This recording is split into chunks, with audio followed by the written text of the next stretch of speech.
Hey Matt, Wade, Josh Wallenick here. I'm going to show you how to make a Negroni.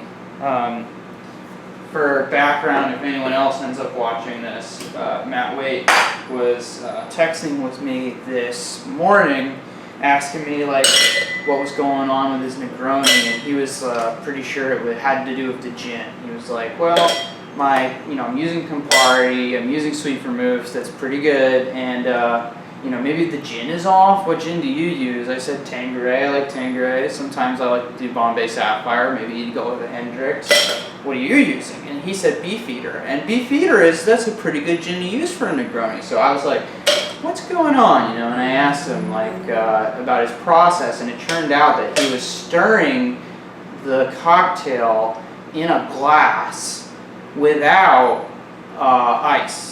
And without in a shaker, and he wasn't straining it out, and what he was doing was robbing the cocktail of a secret essential ingredient, which is water. When you stir or shake in a shaker, you're actually diluting the cocktail a little bit. In the case of Negroni, that little bit of water helped everything blend together really smoothly. And he wasn't garnishing with citrus zest, which I've had Negronis without orange. I've done it with lime before. It doesn't work. It has to be orange zest. Anyway, I'm going to walk through it right now. Negroni is a perfect cocktail. It's 3 equal parts of 3 ingredients: gin, Campari, which is an Italian liqueur, and sweet vermouth. And I have literally the cheapest vermouth you can buy right here. This is available at Trader Joe's for like $6.99, and this is like a whole liter. It's more than a fifth. It's a fifth plus a fifth plus a third of a fifth, whatever the math is on that. So I've got my shaker, and I have ice in it right now. I already did that. I have my spoon. I have the jigger. I have grapefruit for some zest. Orange or grapefruit works. I only started doing grapefruit recently. I sometimes will make 2 at one time because it's kind of convenient. But I'm only making 1 because Jamie's already started on some rosé, and I'm going to join her in that rosé. So I'm going to do 1.5 ounces of each of these ingredients. So that's the gin, and it really doesn't matter what order you do it in, or at least that's my belief. Maybe I'm wrong. Who knows? And it's your Campari. Make sure you do it all at once. Sometimes I'll do one ingredient and get distracted by something, and then I'll come back and I'll be like, shit, what have I put in? You don't want that to happen because maybe you mix up the ratio. And this is a cocktail where if you get the ratio right, it's going to taste good. It's going to taste like you ordered it in a restaurant. If you ever have a bad Negroni, it's because they fucked up the ratios. I've had it before. It was disturbing. It was like, how could you mix this up? And I think probably they just didn't have vermouth or something like that. Okay.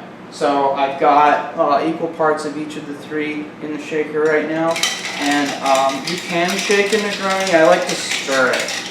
So you shake it, and you're going to kind of aerate it. It's going to get kind of fluffy. It's going to expand a little bit. When you stir, you're kind of encouraging the oils of the ingredients to come out, and it's going to be more of a slick mouthfeel. The same is true for a martini. Bond likes it shaken. I like it stirred. Okay, so I'm just stirring that up.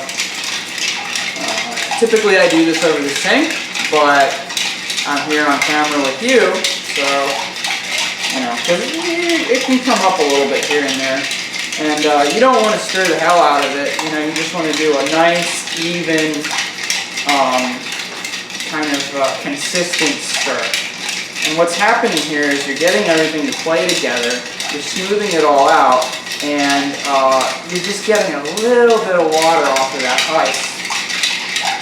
One of the benefits of shaking is you get those nice little ice slivers, which can be so pleasurable in a cocktail, particularly in a martini, but you can get that with this too if you crack the ice before you stir it. which is an option. If you have like ice cones, you can just crack those ice cubes a little bit. All right. You always taste it. And if you've done it right, it always tastes so good. You could also put bitters in a Negroni. I do that sometimes, but it's not technically part of like the classic recipe. So then you just need a rocks glass. I have one prepped in the freezer. Typically, if I know I'm gonna have a Negroni later in the day, I put a glass in the freezer and I get it chilled. Now I'm going to bring this close to the camera because this is just beautiful when this comes out of the shaker. This gorgeous kind of pinkish orange, I don't know, it's one of the most delightful colors of the summer. Now I have Negronis year round, but it just you know, nothing hits like a Negroni in the summertime. And you know, I know the size of my glasses, and so I've poured, you know, a perfect amount. There's nothing left in here, and it just takes some getting used to. Now I use a peeler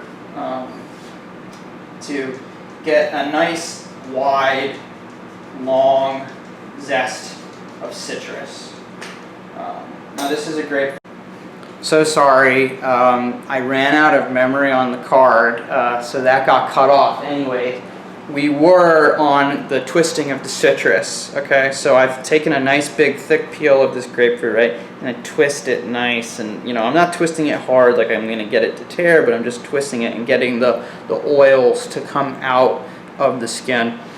And I'm smelling that, and I'm smelling that good grapefruit. Okay, and so then I'm going to take this twist and rub it around the exterior of the glass, and I'm going to kind of lodge it in, and you can't, I'm not going to, you know, try and show you, but you should be able to see kind of wisps of oil on top of the cocktail from that zest. Anyways, that's how you make a Negroni, Matt. Wait, cheers. Oh God, that hits so good. All right, have a good day.